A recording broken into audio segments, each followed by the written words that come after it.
Alright, welcome everyone to my first YouTube video. I am Fnif, current rank 1 in TMA and current world champion TMA.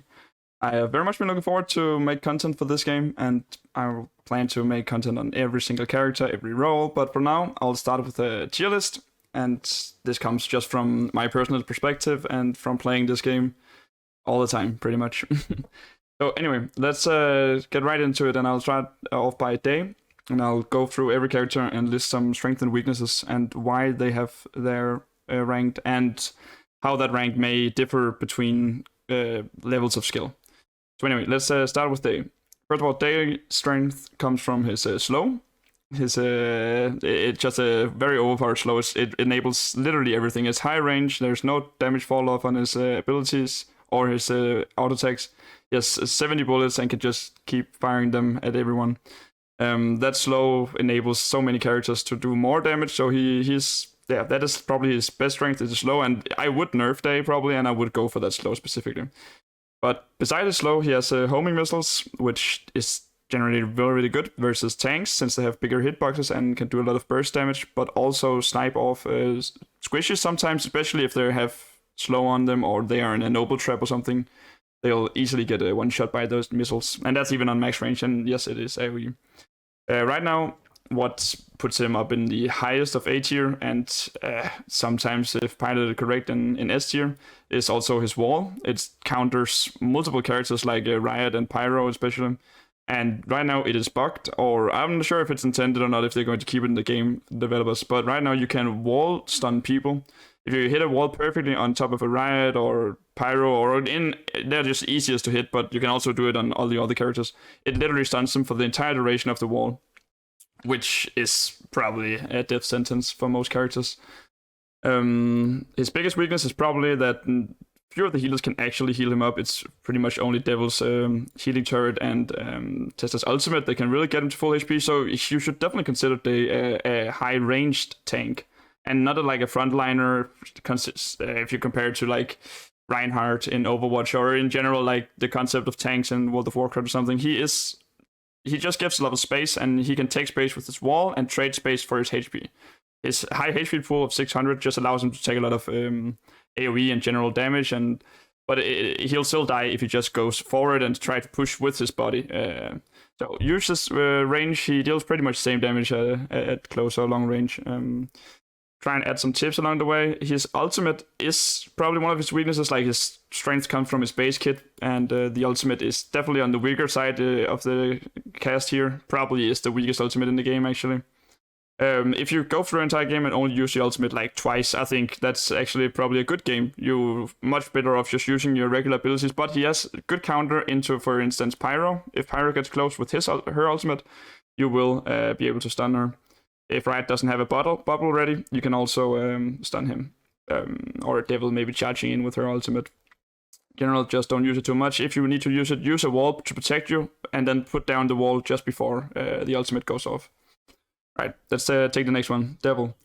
So Devil's strength comes from just all her abilities being great. Like every single ability she has, her turret, even her auto attacks, her healing turret is like a mini ultimate in itself, and her ultimate just it can be definitely a game changer. But the thing about Devil is the value from her abilities is pretty intrinsic. It'll just come regardless. But so what really makes the better Devil player is the timing and precision of the abilities. So putting your turret in the back and utilizing its high range, because it is quite tanky, but it's definitely not tanky enough to throw it in front. But if you put it behind, it'll be very hard to deal with, and it'll just pump out damage and maybe deal with flankers like a Noble or a Nightcore or something in the back, or just anyone else running around. The healing turret is also a massive ability. Like it pretty much heals anyone full, and it's AoE. So using that, just throwing that around, maybe in front of a card and destroying it in that same mistake, is definitely how you lose games as Devil. But using it behind cover, inside Riot shields, or in coordination with the Riot in general, that's a great combo. That'll definitely make you win a lot more games. But she definitely suffers in general from lack of communication and coordination in solo rank queue. And since we don't have a lot of tournaments going on right now, I haven't seen her in like a very competitive setting. I can imagine her being A tier there, but for solo queue, since she is a little she is hard to carry with. I think she's very relying on her teammates. So you probably don't want your best player on a devil. But so I'll put her in B tier for now. But I think her kit is definitely with coordination A tier, 100%. All right. So let's get to the absolute king of TMA right now, Ozymandias. Like I've taken some notes on all their strengths and weaknesses, and his strength is he has the most damage, the most healing.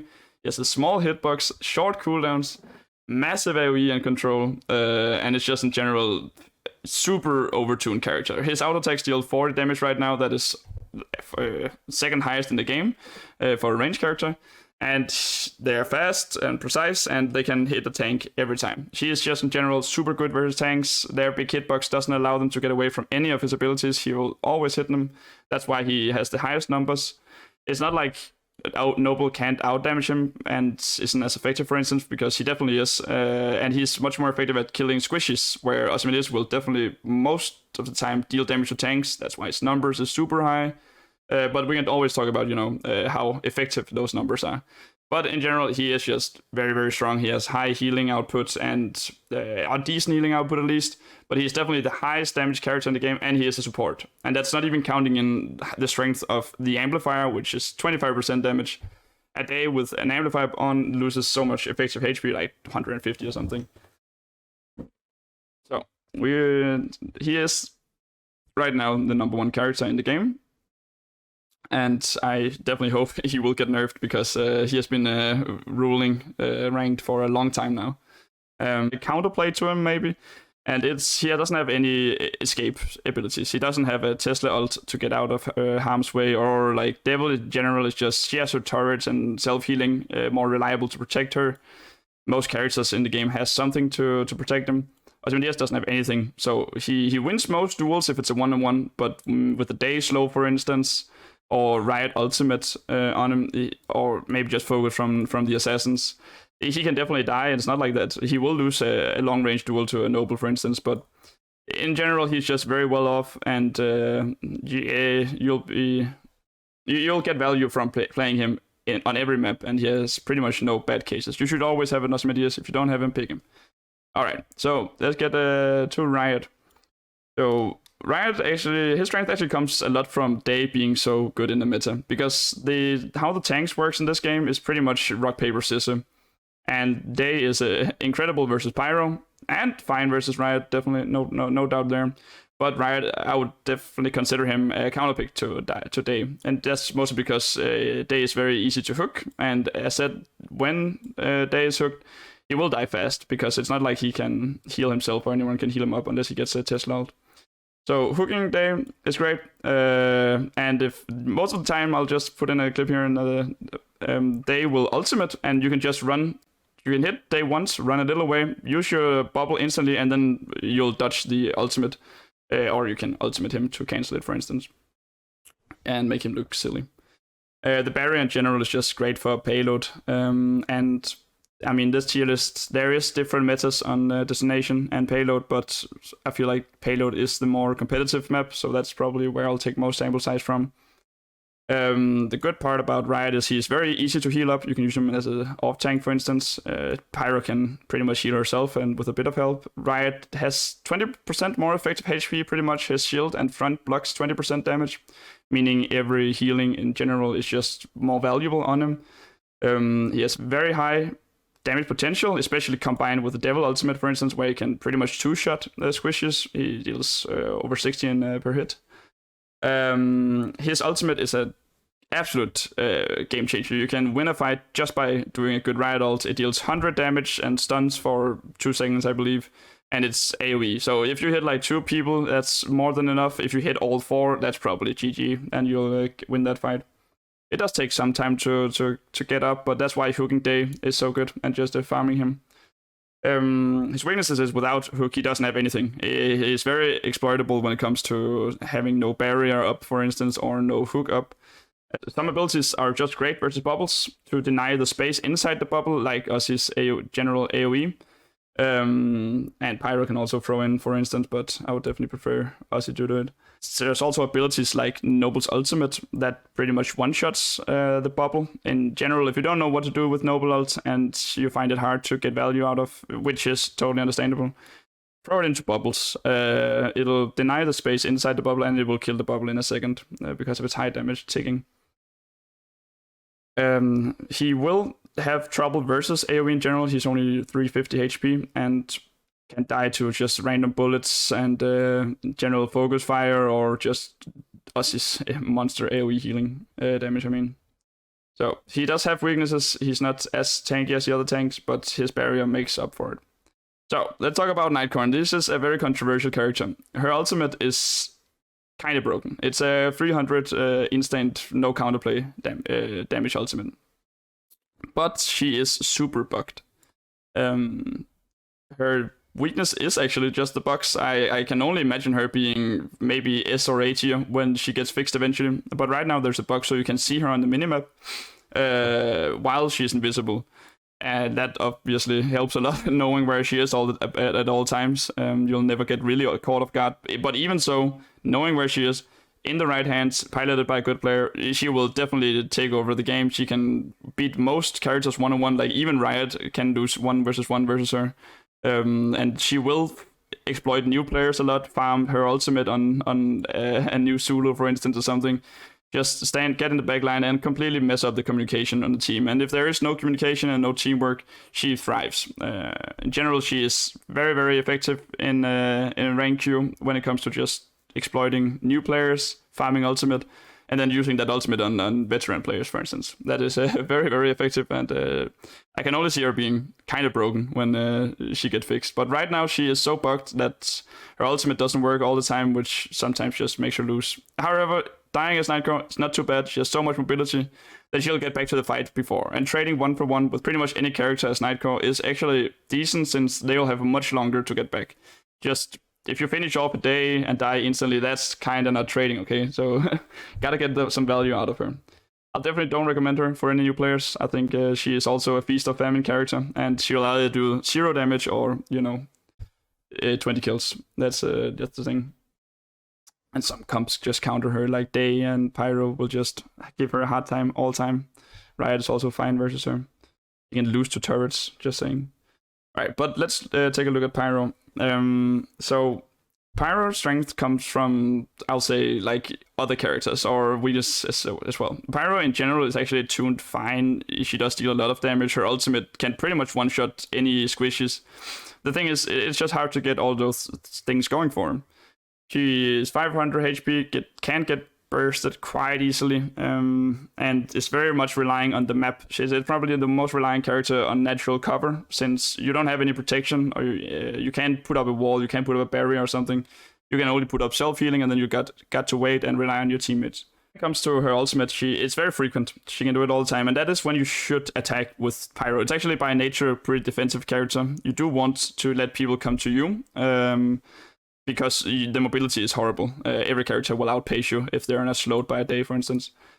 Speaking about Day is the sole reason that Pyro is pretty much unplayable. Day's kit is just way too good. The slow, and should you get a good flank on the Day, you will just get walled off. The ultimate has a pretty loud sound cue for Pyro, and you can easily get walled off if Pyro, if you don't have wall on cooldown, if you have wall on cooldown, you can just use your ultimate, and that's probably the best use case for Day's ultimate is just versus a Pyro running in. You'll just stun the Pyro and focus her down. So Day being in the game, being this strong, is just it's not working very well for Pyro. But nerfing Day, for instance, will definitely be a Pyro buff, and I think that would happen, a Day slow reduction at some point, or maybe some fix for that slow, because Pyro can play with it. Yeah. I don't recommend playing Pyro that much. It is pretty easy to do some damage and do some work, and it works versus new players. So I guess maybe, but the better you get at the game, the more you'll probably seek to these characters up here. But all in all, fine character. I don't think she needs to change. It's probably the other characters that does. Alright, let's go to Tesla. So Tesla is absolutely the bottom of the barrel when it comes to supports. She does have some strength when it comes to some on-demand healing. She gets burst healing. She can full heal anyone with her ultimate, and that is very good if you have like 2 tanks or something. You can coordinate it and get Day to full HP. It's probably the best way to play with a Day sometimes. Tesla in coordination and team play, I would rate higher. I believe she actually can work very well with like the high range of Noble and Ozzy, and definitely some backline assassination where Devil might just run out of range. But in general, in rank Q, her auto attacks are just too poor. Like they deal 30 damage, they have 7 shots, and an insanely long reload time. She just won't have this apply the same pressure as Devil or Ozzy, and the healing is good, but it's not. It doesn't make up for her lack of damage. The high range snipes is definitely good. It can one pop an Ozzy or another supporter, so Noble for instance, almost combined with a little more damage. But it's very hard to hit, and these characters have small hitboxes. And when you go for those long range snipes, you probably also miss out on healing your teammates, and so that's a risk reward you have to take. But the other supports, they just don't have to take that risk that much. They can just heal it. In general, she is very fun, and she's still fun, but she's just very weak right now. And the other 2 just provides more support, pretty much. All right, so Zulu, I'll actually put him below Nightcore. Like, I mean, okay, maybe Nightcore behind. I don't know. It just depends on who plays it, of course. Both are pretty bad, but let's talk about Zulu first. Lastly here, Zulu has a absolute great ult, and that is what you want to farm. You just want to farm the tanks and use the ultimate. The ultimate is very good. It's good on all maps. It has great zoning potential, great damage potential. Punishes new players, plays very well with the slow from Day because they won't be able to leave the ultimate. But the ultimate is not easy to use, and you'll have to use it a lot of times to start getting a feeling for where people will go when you use the ultimate, because they will run out of the ultimate. But where are they going? You're like herding sheep, so you want to maybe split up the opponents, or not always thinking about the damage it does, but also thinking about the zoning it does. And when used correctly, the ultimate is definitely strong. But his overall damage is just way too weak. And the thing Day used to be very slow when shooting. That has been changed, but it hasn't been changed for Zulu. Zulu is insanely slow when he shoots, and he can't just choose any battles. It's everyone else who can. He does have 300 HP, which just makes him pretty tanky. So he's like just a turret on the card, for instance. He's very good at pushing the card, dealing with anyone getting nearby. But it's just way too easy for this guy down here on Noble to deal with him, and there's so many barriers and walls and stuff to just make him pretty neglectable. And his damage is so predictable that it's also very easy to just out heal it, to be honest. Generally, it feels like he shoots peace, and it's not very strong, it's just slow. He definitely needs some love, and I suggest just reducing that movement penalty. Alright, so let's talk about probably the most talked about character right now, because Noble is also a very controversial one. So I play a lot of Noble, I main Noble, and so I might be a little biased here, but I'll try and just give some objective takes on him. He does have insanely high damage and very, very long range. The highest damage probably in the game and the highest range in the game, combined with no reload and fast attack speed. So he is by far the best DPS, and I would never recommend even playing these 2 other DPS. I would just recommend always playing Noble, even though he is also, like Nightcore, a bit of Feast of Famine, but with much more utility and reliability, and you will get more value. But you need to hit your shots. Zulu is guaranteed some damage, but Noble is not guaranteed anything. However, his kit makes up for it every time. It's like, so his trap is indestructible, so you can just deny an entire pathway, for instance. That is absolutely insane. And new players, when you have played the game a lot, you will recognize where the traps are. They are pretty visible when you know what to look for. But for a new player that has so many new impressions of the game, they probably won't recognize and see the traps, which they'll absolutely destroy them. He is self-sustained when he is out of combat, which is great for a flanker, and his teleport allows him to flank from all angles, really. It also works as a get-out-of-jail-free card. If you're ever in a bad position, you can't just teleport away. I recommend teleporting to a health pack, for instance, and not use the teleport very often as offensive. It's more of a styling point, and sometimes you can maybe deny someone standing still, like a Day shooting missiles or Riot hooking or something. You can definitely use your ultimate to interrupt them, and I also have a clip here of Ozzy throwing in his ultimate and Noble giving enough time for the ultimate to deal damage. So in the right hand, he is the strongest character in the game, I would believe, alongside Ozymandias. I don't know which of them has the highest potential, but the potential may be Noble, but it's very hard to reach it. In the average hand of most new players, he won't do that much because he is, again, he if you miss your shot, there's no guaranteed damage on him, and his ultimate is very hard to get value from, unlike, for instance, Zulu and Nightcore. There is no guarantees in Noble's kit. And that is definitely holding him back. I will still put him up here in the highest of 8 here, just under Ozzy. And I think his long range should be reduced, or should put some restriction on his just spamming. He can just spam high range attacks, and you don't even have to use most of his kit. You can just put down traps, use his long range, and you will get some value. It's definitely not the ideal way to use him at all, because his weaknesses is 100%. He is not good on the card. He's not good inside the team. He can easily get his shot blocked by sidelines, if he, like, by tanks or barriers or walls, and you don't want to waste your shots on anything really. You just want those shots to hit the backline. He can 3-shot all the squishes, which happens much more often than you than you probably think. And yeah, in general, he's just an absolutely amazing character. I would also call for a nerf. I would call for a nerf on these 3 guys here, and then I would see what happens. Fix Nightcore and then maybe even nerf her right away. Anyway, that was my first tier list. I hope you enjoyed it. I've never made like a video of this before, so I would really appreciate feedback. Give the video a like, share it with a friend. We're a small community, and I'm making content for a very tiny game right now, but let's hope it blows up, and I'll make videos on every character and every role, and I'm really looking forward to it. See ya. Have a good night.